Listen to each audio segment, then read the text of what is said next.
The Last Dragon. The Last Dragon. This movie came out in 1985. It's been 38 years ago that this came out. I remember when it came out. I remember watching it when it came out.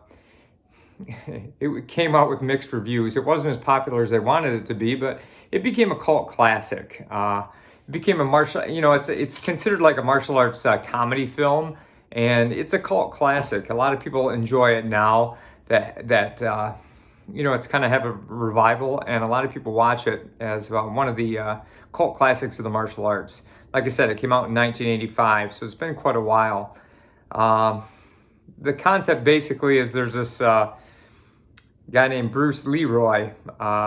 Leroy Green is his actual name. They call him Bruce Leroy, and he is against Sho'nuff, the Shogun of Harlem. And but Bruce Leroy basically, in spite of that conflict, is in search for becoming the master and wants to find the glow where he glows because he's so enlightened and he's achieved martial arts mastery. And he falls in love and all of that in the meantime. And so it's a like I say, it's a pretty decent film if you like comedy. It's not going to win any acting awards, but it's an old one and one of the favorites. The music in this, there's a lot of music. They tried to throw in a lot of kind of modern music from the 80s in there. It has the song "The Rhythm of the Night" by DeBarge, and that became, I think, the #3 hit at the time. And it also stars Vanity, who was a singer at the time. She was also going out with Prince, and so it had her in it.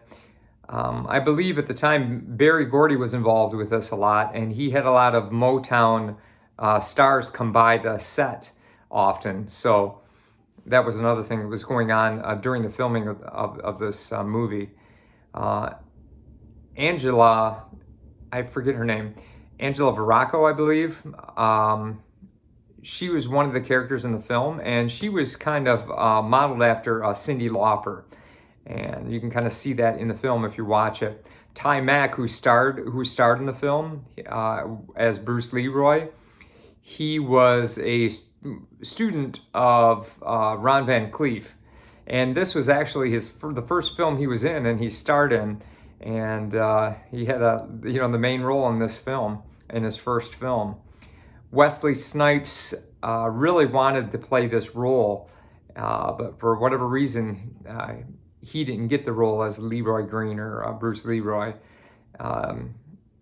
Jim Kelly, one of the actors in Black Belt Jones and Enter the Dragon, the Karate Champion, Jim Kelly, was also considered for the role of Sho'nuff, the Shogun of Harlem, but it ended up that he didn't get that role either. And at the time, Ty Mack, the one who did get the role for Bruce Leroy, he was only 20 years old, and he played that role. And I believe it was the first movie also that Ernie Reyes Jr. was in, I believe. He was 12 years old at the time, and he starred in this movie too as a student of Bruce Leroy. So, yeah, I enjoy this movie.